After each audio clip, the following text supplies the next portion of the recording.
اعوذ باللہ من الشیطان الرجیم، یعنی میں شیطان کے شر سے اللہ کی پناہ میں آتا ہوں۔ یہ شیطان یعنی بالکل دھتکارا گیا ہے، وہ بھٹکاتا ہے۔ قرآن جب بھی آپ پڑھتے ہیں تو سورہ نحل کی 98 آیت میں یہ حکم ہے کہ جب بھی تم قرآن پڑھو شیطان سے جو ہے اللہ تعالیٰ کی پناہ مانگ لو۔ تو پہلے ہم کو یہ بولنا چاہیے کہ اعوذ باللہ من الشیطان الرجیم، میں جو ہے شیطان کے شر سے پناہ میں آتا ہوں، اللہ تعالیٰ کے شیطان جو دھتکارا گیا تھا۔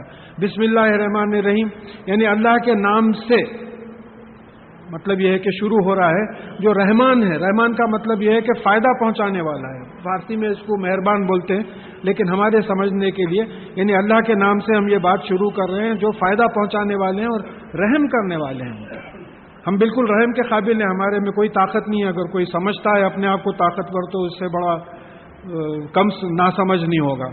تو یہ رحم کھا کے ہم پہ جو ہے فائدہ پہنچاتے ہیں، لہذا اس کا مفہوم یہ ہوا کہ اب ہم جو پڑھنے والے ہیں اس میں انشاءاللہ ہم لوگوں کو فائدے کی چیز مل رہی ہے۔ اب میں یہاں یہ ایک پیج تقریباً جو ہے پڑھنا چھوڑ دے رہا ہوں اور اس کی جسٹ سنا دے رہا ہوں میں کہ یتیموں کا یعنی کسی کا اولاد، کسی کا انتقال اگر ہو تو پھر تقسیم جائیداد کا ایک خاکہ کھینچ دیا گیا ہے، وہ ہم اندازہ لگا لیں اس سے، اور اگر ایسی کوئی بات آئے تو کہیں بھی آپ بیٹھ کے کیلکولیٹ کر سکتے، کیونکہ انہیریٹنس لا آف اسلام پہ کئی کتابیں لکھی گئی ہیں جس میں قرآن اور حدیث اور فقہ کے کو نظر میں رکھتے ہوئے جو ہے تمام ترکے وغیرہ، کئی لائرز ہیں جو یہ ڈیل کرتے ہیں۔ میں ایک آپ کو بتا دیتا ہوں کیونکہ یہ یاد رکھنا مشکل ہے۔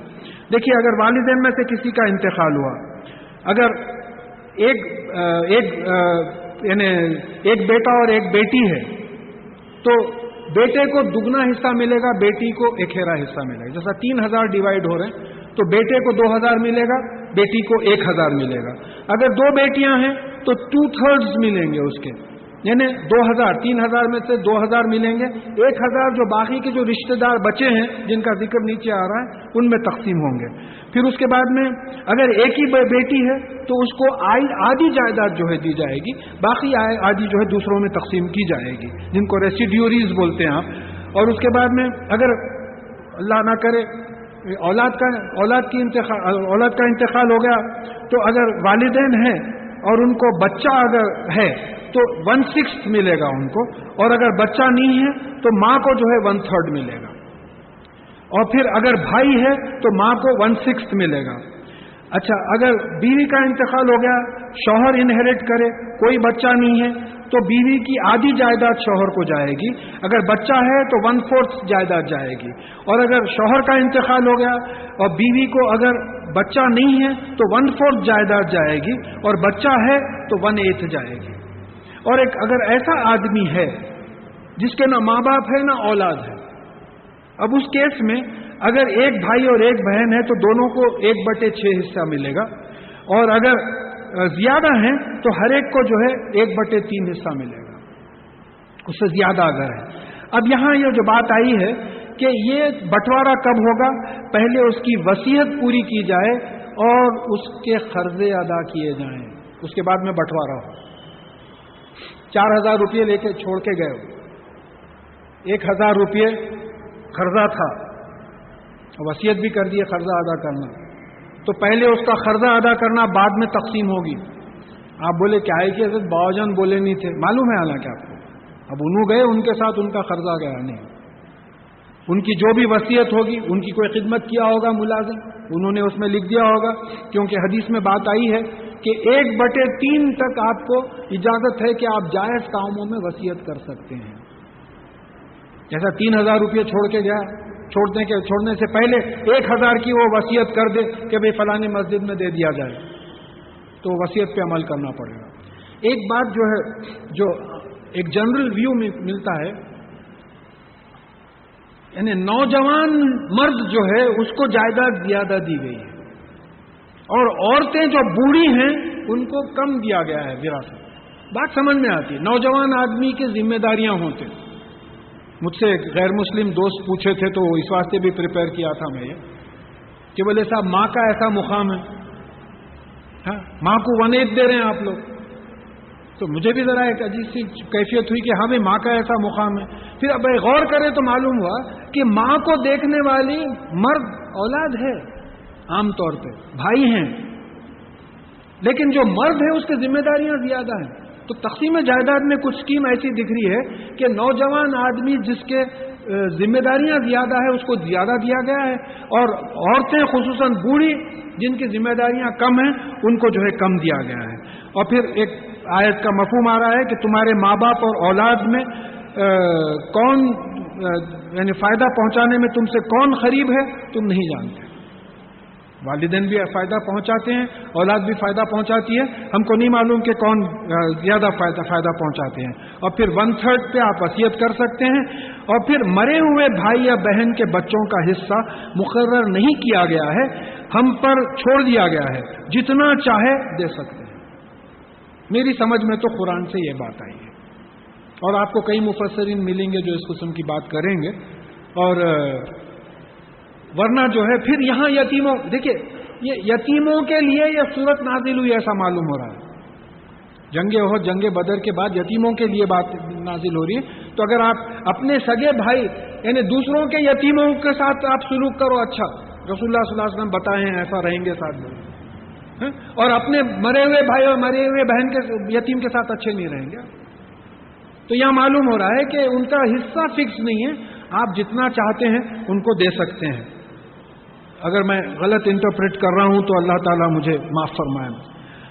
غیر مضار یعنی بغیر کسی کو ضرر پہنچائے گی، نقصان مت پہنچائے. آج کی احادیث میں بھی آپ کو ملے گی بات کہ جو ہے بھائی چارگی رہو، آپس میں مل کے رہو. اور وصیتم من اللہ، یہ اللہ تعالیٰ کی وصیت ہے، یہ اللہ تعالیٰ کا حکم ہے. یہ پورا جو بتا دیا حصے بکرے یتیموں کا سب شادیوں کا، یہ سب اللہ تعالیٰ کا حکم ہے.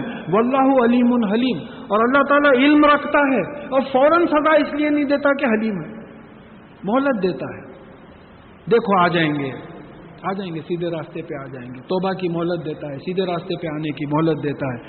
اور پھر تلک حدود اللہ، یہ اللہ تعالیٰ کی حدیں ہیں. اب میں معافی چاہتا ہوں، بعض گھرانوں میں ہمارے پاس ایسا ہے بچیوں کو جائیداد میں نہیں شریک کرتے.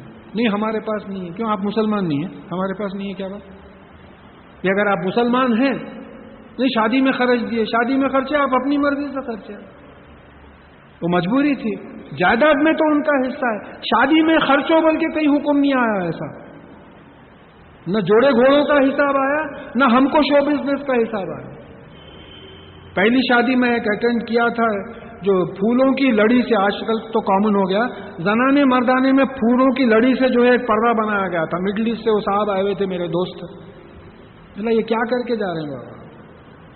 اب یہاں کے مسلمان، آپ تو وہاں کما رہے ہیں، آپ لاکھوں کروڑوں میں کما رہے ہیں، یہاں کے مسلمان آپ کی کاپی کریں گے، کیا اچھا آئیڈیا ہے بول کے قرضوں میں کپا ہو جائیں گے. تو یہ خرچوں کے لیے تو کہیں اللہ تعالیٰ نے نہیں بتایا نا کہ آپ پھولوں کی لڑی زنانے اور مردانے میں پردہ ڈالو. بھئی اگر بچے والے منگتے بھی نہیں ہیں تو بچے والے شو بزنس کے لیے کرتے. بات چیت جو ہوتی شادیوں میں اکثر شریک رہتا ہوں، بولے دیکھیے شادی اچھی کرنا، اور آپ جو بھی دے رہے اپنی بچی کو دے. کیا ایماندار آدمی ہے، نہیں ہیٹس آف، کیا ایماندار آدمی، اپنی بچی کو دے رہے ہیں. یہ ہے سو گھر دے دیجئے، دوسرا گھر ہے سو دیجئے، آپ کی چلتی سو گاڑی دے دیجئے، آپ کا ہی داماد آرام میں پھریں گا اس میں. یہ باتیں ہوں.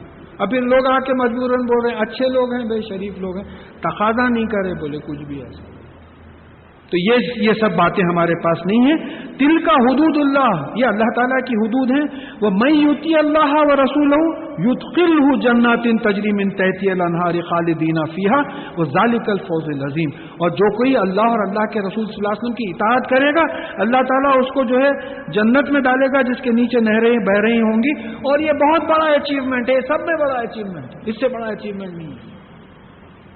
نصب العین بولتے، aim of your life, aim of your life جنت میں جانا ہونا ہمارا ایم آف لائف. ایک صاحب بولے کیا مسلمان ہے تو ایک نوبل پرائز نہیں ہے تمہارے پاس. بولے آپ قرآن غلط سمجھے ہیں. We have not been created to win Nobel prizes. ہم جنت جیتنے کے لیے کریٹ کرے گئے ہیں. ہم نہیں سمجھ رہے ہیں ہم کیا کریں گے، ہمارے عقلوں پہ پتھریں پڑ گئی ہیں. ہم کو یہاں بھیجا گیا ہے دوسروں کو بھی دعوت دو، اس ذریعے سے تم بھی جنت میں جاؤ. تو ہمارا یہ پیشہ نہیں ہے. تو جو اللہ تعالیٰ اور رسول اللہ صلی اللہ علیہ وسلم کی اطاعت کرے گا وہ جنت میں جائے گا, اور بہترین اچیومنٹ ہے. وَمَن يَعْصِ اللَّهَ وَرَسُولَهُ وَيَتَعَدَّ حُدُودَهُ يُدْخِلْهُ نَارًا خالدین فیہا وَلَهُ عَذَابٌ مُہین. اور جو کوئی اللہ اور اللہ کے رسول صلی اللہ علیہ وسلم کی نافرمانی کرے گا اور ان کے حدود سے آگے بڑھ جائے گا, دیکھیے وارننگ آ رہی ہے, حدود میں رہے گا جنت میں جائے گا. اللہ اور اللہ کے رسول صلی اللہ علیہ وسلم کی بات مانے گا, حدود میں رہے گا, جنت میں. حدود کو توڑ دے گا تو پھر بولیں کہ یدخلہ نارن خالدین فیہا, اور اس کو آگ میں ڈالا جائے گا جس میں وہ رہے گا, اور یہ بڑا ذلیل کرنے والا جو ہے عذاب ہے. تو ہم کو حدود معلوم ہونا ضروری ہے. حدود معلوم ہو گئے, 4 شادیوں کے حدود معلوم ہو گئے, جائیداد کی تقسیم کے حدود معلوم ہو گئے. بھئی کچھ بھائی باہر ہیں, گھر بیچے, آپ والد صاحب کا انتقال ہوگا, گھر بیچے, اب بولے اس کو کہاں پتا چلتا, میاں انہیں اپنے دھن میں پورا پیسہ مار کے کھا گئے. حدود کو توڑ دیا. ہاں اگر وہ لکھ کے بھیجتا کہ میرا حصہ بھی آپ لے لیجئے, وہ بات الگ ہو جاتی. تو اس قسم کی چیزیں ہمارے میں ہو رہی ہیں. لیکن ہم کو شیطان یہ بول رہا کہ تم تو جنتی ہے, صبح سے 2 نمازیں ہو گئے, ماشاءاللہ روزے ہو رہی پورے. تو بھئی یہ تو ایک انفرادی عبادت ہے, ہو رہی ہے, لیکن یہ حقوق العباد جو بتایا جا رہا ہے اس میں اگر کوئی گڑبڑ ہو رہی ہے تو پھر یہ سزاؤں کی بات آ گئی. اب یہاں سے مضمون بدل رہا ہے, یہ ایک سوشل, یہاں بھی جو ہے عورتوں کی بات آ رہی ہے. سورہ نساء ہے کہ واللاتی یاتین الفاحشۃ من نسائکم فاستشہدوا علیہن اربعۃ منکم فإن شہدوا فامسکوہن فی بیوت حتی یتوفہن الموت اور یجعل اللہ لہن سبیلا. اور اگر تمہاری عورتوں میں سے کوئی بے حیائی کا کام کرے تو اور ان کے اوپر 4 گواہ قائم کرو, اور اگر وہ گواہی دیں تو ان کو اپنے گھروں میں روک لو یہاں تک کہ ان کو موت آ جائے, یا پھر اللہ تعالیٰ ان کے لیے کوئی راستہ نکال دے. تمہاری عورتوں میں سے اگر کوئی بے حیائی کا کام کرے. اب یہ بے حیائی, یہ جو لفظ آیا ہے کہ فاحشہ, اس کے معنی کیا ہوتے ہیں؟ یعنی وہ چیزیں جو سیکس سے تعلق رکھتی ہیں. بے حیائی کی چیز کس کو بولیں گے کہ ایسی حرکت جو سیکس کے طرف انوائٹ کرتی ہے, جیسا ڈیٹنگ ہو رہی ہے یا سیکس خود, یعنی ایسی کھلی بے حیائی کہ ہمارے میں سے 4 لوگ دیکھ لیے اور آ کے بولے کہ بھئی فلاں آپ کی رشتہ دار جو ہے میں دیکھا ہوں ایسی حرکت کر رہی ہے, تو حکم یہ ہے کہ اس کو گھر میں بند کر دو, روک دو یہاں تک کہ موت آ جائے, یا پھر اللہ تعالیٰ کوئی راستہ نکالے. اب سورہ نساء میں ایک راستہ زنا کرنے والوں کے لیے آیا کہ جو مرد اور جو عورتیں زنا کرتی ہیں ان کو 100 کوڑے لگاؤ اور ان پہ ترس مت کھاؤ, اور مسلمان اس کو دیکھیں, یہ جو سزا ہے, تاکہ ان کو معلوم ہو کہ یہ کسی کی بیوی کے ساتھ آپ ایسا کر رہے ہیں. اگر اللہ نہ کرے ہمارے متعلقین کے ساتھ کوئی اگر ایسا کرا تو آپ برداشت کریں گے؟ ہماری عورتیں بھی تو ہماری رشتہ دار ہیں, مائیں ہیں, بہنیں ہیں, بیویاں ہیں, بیٹیاں ہیں. تو ایک سوسائٹی میں بتایا جا رہا ہے کہ ایک جو سوسائٹی پولیوٹ ہو جائے گی تو پھر اس میں رشتوں کا خیال ہی نہیں رہے گا. تو اب یہاں جو بتایا گیا اس کا طریقہ کیا ہے؟ سورہ نساء, سورہ نور اور سورہ احزاب میں 2 جگہ پہ آیا ہے. مردوں کو بھی کہا گیا ہے نظریں نیچی رکھو, عورتوں سے بھی کہا گیا ہے نظریں نیچی رکھو. عورتوں سے کہا گیا ہے حجاب کرو, اوڑھنیاں ڈال لو, اپنے سینے پہ اوڑھنیاں ڈالو, اپنی چادریں اوڑھ کے باہر نکلو. اور یہ کہا گیا کہ تاکہ لوگ پہچان لیں کہ یہ ڈیسنٹ عورت ہے, اس کو چھیڑنا مناسب نہیں ہے. اور بعض وقت بڑا برا معلوم ہوتا ہے کہ برقعے میں کوئی بچی, کوئی مرد بچے سے باہر بات کرتے کھڑے رہتی تو بڑا برا معلوم ہوتا. تو کم از کم یعنی بالکل آپ بتا رہے ہیں لوگوں کو کہ جو ہے برقعے میں رہ کے بھی ہم ایسی چیزیں کر رہے ہیں. تو یہاں اس کو روکنے کا طریقہ یہ ہے کہ حجاب کرے عورت, اور حجاب کا طریقہ یہ ہے کہ بھئی اپنے سینوں پہ اوڑھنیاں ڈالیں. ایک صاحب, ان کا انتقال ہو گیا, اللہ مغفرت کرے, بڑی اچھی مثال دی ہے. ان کے کوئی رشتہ دار بچی جو ہے ایک طرف اوڑھنی پہنی ہوئی تھی, تو اس کو بلائے, زنانے میں سے بلا کے بولے تم ایک جوتا اتار دو. انہیں بولی کائی کو نہیں, جیسا اوڑھنی 2 جگہ پہننا ہے نہیں پہن رہے, جوتا بھی ایک ہی پہنو, کیوں پہنتے؟ اور فوراً شرما کے جو ہے اوڑھنی دوسری طرف ڈالے. تو بھائی قیامت کا جب وہ ہو رہا ہے کہ لڑکے اوڑھنیاں پہن رہے ہیں, لڑکیاں اوڑھنیاں پھینک دے رہے ہیں. آج جو پنجابی سوٹ جو بن رہے ہیں اس میں لڑکوں کے واسطے اوڑھنیاں آ رہے ہیں. ایک صاحب اپنے بچے کو ڈانٹ رہے تھے, کیا ہے میاں اتنا پیسہ خرچ کے کرے, اوڑھنی کہاں ڈالے ہوئے.